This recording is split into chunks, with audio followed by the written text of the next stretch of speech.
Donald Trump या कमला Harris America के सदर के इंतखाबात के लिए पोलिंग का अमल जारी। अमेरिका के 47वें सदर के चुनाव के लिए पोलिंग हो रही है। रिपब्लिकन पार्टी के उम्मीदवार डोनाल्ड ट्रंप, जबकि डेमोक्रेट की जानिब से अमेरिका की मौजूदा नायब सदर कमला हैरिस सामने होंगे। 5 नवंबर के बकायदा इलेक्शन से पहले तकरीबन 8 करोड़ से ज्यादा शहरी वोट डाल चुके हैं। बाकी वोटर पसंदीदा उम्मीदवार का चुनाव कर रहे हैं। किसी भी उम्मीदवार को जीत के लिए 538 में से 270 इलेक्टोरल वोट दरकार हैं। 435 अरकान नुमाइंदगान, 33 सेनेटर्स और 13 रियासतों के गवर्नर्स का भी चुनाव होगा। इब्तदाई वोटिंग पोल्स में कहीं कैमला हैरिस आगे तो कहीं ट्रंप को बरतरी हासिल।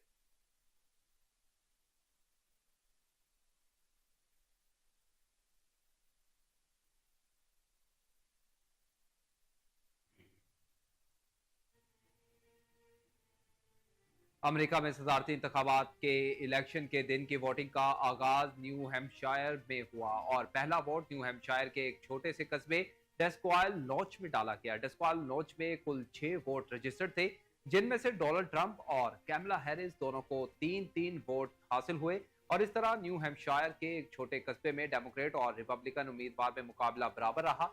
रिपोर्ट के मुताबिक 2020 के अमेरिकी सदारती इंतखाबात में इस कस्बे से जो बाइडेन को तमाम 5 वोट मिले थे, जबकि ट्रंप एक भी वोट लेने में कामयाब ना हो सके।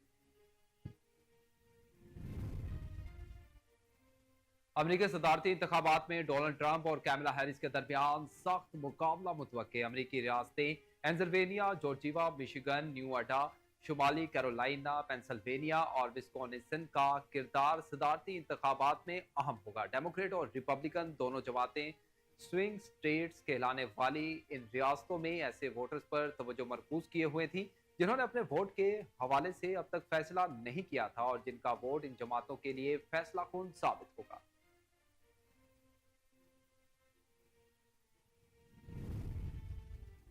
अमेरिकी सदारती इंतखाबात से चंद घंटे कबल मुस्तकबिल पर नजर रखने वाले पंडितों ने कैमला हैरिस के सदर बनने की पेशगोइयां कर दी। 10 सदूर में से 9 की दुरुस्त पेशगोई करने वाले अमेरिकी मोरिक लिचमैन ने पेशगोई की कि ट्रंप को शिकस्त होगी। 1986 के बाद से लिचमैन की सिर्फ एक बार 2000 में पेशगोई गलत साबित हुई। ट्रंप की 2016 में जीत की पेशगोई करने वाले थॉमस मिलर ने कहा कि कैमला हैरिस जीत जाएंगे।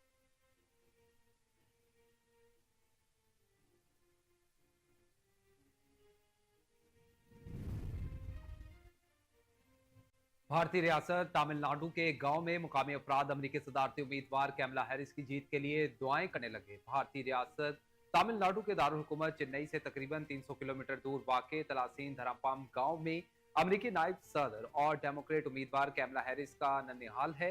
कैमला हैरिस की वालिदा भारतीय निजात हैं और वो भारत की रियासत तमिलनाडु के शहर चेन्नई में पैदा हुई थी, जबकि इनके वालिद का ताल्लुक जमैका से था, जिससे फिर वो अमेरिका मुंतकिल हो गए थे। तलासीन धरापम गांव के लोग अमेरिकी सदारती इलेक्शन में भारतीय निजात कैमला हैरिस को कामयाब होते देखना चाहते हैं और इनकी कामयाबी के लिए गांव में मौजूद मंदिर में दुआएं भी मांगी जा रही हैं।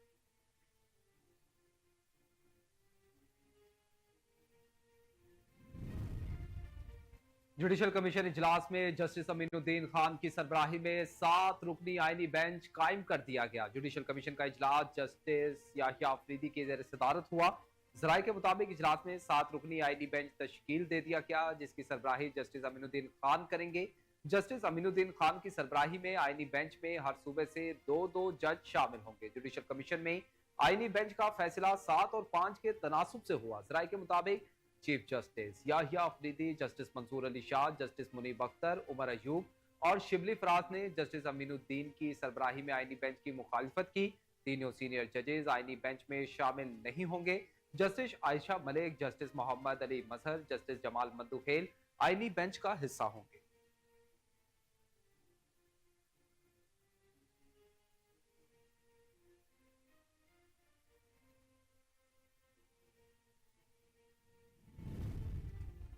Chairman Pakistan peoples party Bilawal Bhutto Zardari ने जुडिशल कमीशन में नुमाइंदगी के मामले पर हुकूमत से शिकवे कर डाले। जराये के मुताबिक बिलावल भुट्टो ने शिकवा किया कि हुकूमत ने जुडिशल कमीशन में नून लीग और पाकिस्तान पीपल्स पार्टी की मसावी नुमाइंदगी के वादे को पूरा नहीं किया। जराये का मजीद बताना है कि हुकूमत के साथ पीपल्स पार्टी के मुस्तकबिल का फैसला सेंट्रल एग्जीक्यूटिव कमेटी करेगी। बिलावल भुट्टो की वतन वापसी पर कमेटी का इजलास बुलाया जाएगा। सेंट्रल एग्जीक्यूटिव कमेटी इजलास में अहम फैसले होंगे।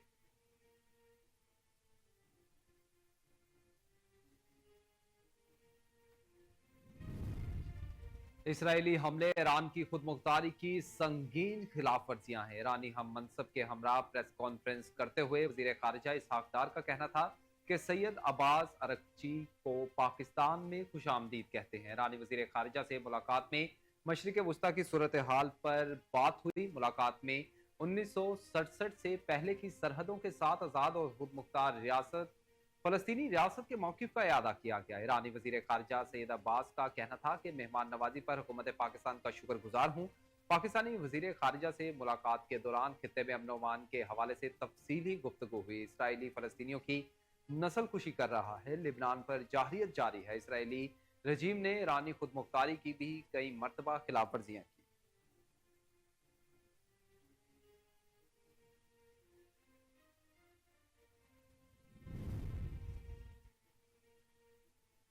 वजीर आजम शहबाज शरीफ से ईरान के वजीर खारजा सैयद अब्बास इराक़ची ने वजीर आजम हाउस में मुलाकात की।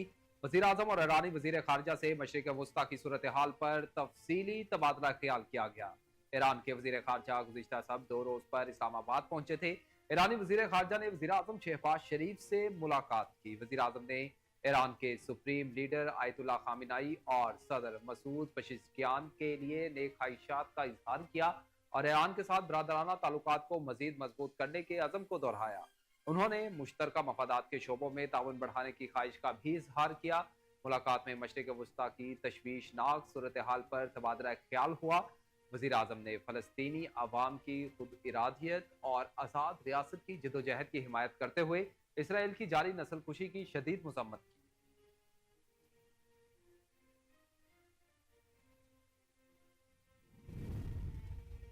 पॉलिसी रेट में कमी खुश आइंद है। पॉलिसी रेट में कमी से कर्जों में कमी आने लगी। वफाकी काबीना के इजलास से खिताब करते हुए वजीर आजम शहबाज शरीफ का कहना था कि हमारी पॉलिसी रेट 22% से 15% पर आ गया है। पॉलिसी रेट का 15% पर आना खुशाइंद और पेशरफ्त है। पॉलिसी रेट में कमी कारोबार, सनत और दीगर शोबों के लिए अच्छी खबर है।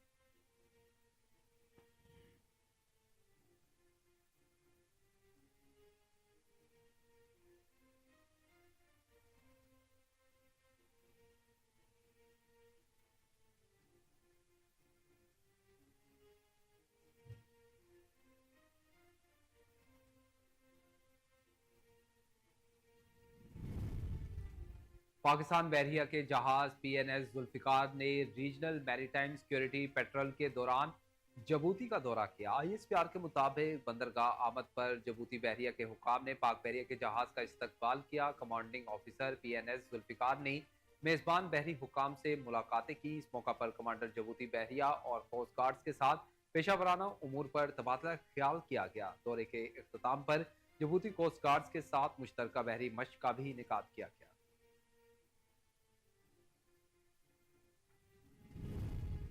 जनूबी अफ्रीका के खिलाफ सीरीज में कौमी टीम में स्टार ओपनर बल्लेबाज फखर जमान और इमामुल हक की वापसी के इम्कानात रोशन हो गए। नवंबर में ऑस्ट्रेलिया और जिम्बाब्वे के खिलाफ व्हाइट बॉल सीरीज के बाद कौमी टीम जनूबी अफ्रीका के खिलाफ टेस्ट, वनडे और T20 सीरीज के लिए तैयारियां शुरू करेगी। पाकिस्तानी टीम को जनूबी अफ्रीका के खिलाफ 3 टेस्ट, 3 वनडे और 2 T20 इंटरनेशनल मैचेस की सीरीज खेलने के लिए रवाना होना है। सीरीज के तीनों test matches ICC world test championship का हिस्सा हैं। रिपोर्ट्स में दावा किया गया है कि पाकिस्तान आइंदा सीरीज के लिए व्हाइट बॉल स्क्वाड में 2 काबिल जिक्र तब्दीलियों पर गौर कर रहा है, जिसमें इमामुल हक और फखर जमान की वापसी का इम्कान है।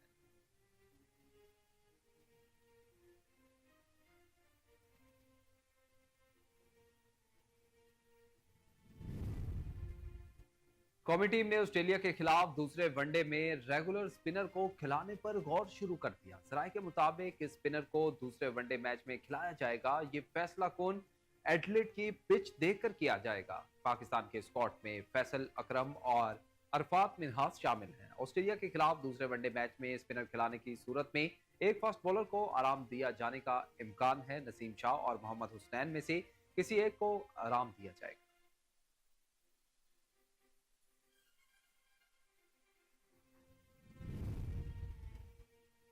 और मारूफ पाकिस्तानी अदाकारा महफिश हयात ने शरीक हयात में पाई जाने वाली खूबियां बता दी। हाल ही में अदाकारा महफिश हयात ने निजी टीवी के मॉर्निंग शो में बतौर मेहमान शिरकत की, जहां उन्होंने अपनी निजी जिंदगी, कैरियर और शादी समेत मुख्तलिफ मौज़ूआत पर खुलकर इजहार ख्याल किया। प्रोग्राम के दौरान शादी से मुतल्लिक पूछे गए एक सवाल के जवाब में महफिश हयात का कहना था कि बहुत सारे रिश्ते आते रहते हैं। पहले मैं साफ इनकार कर देती थी और कहती थी कि अभी मुझे शादी नहीं करनी, लेकिन अब ऐसा नहीं है। उन्होंने कहा कि अब मैं गुज़िश्ता 2 अढ़ाई साल से शादी का सोच रही हूँ और मेरा ख्याल है कि अगर अच्छा जीवन साथी मिल जाए तो शादी की जा सकती है। ये एक अच्छा अमल है।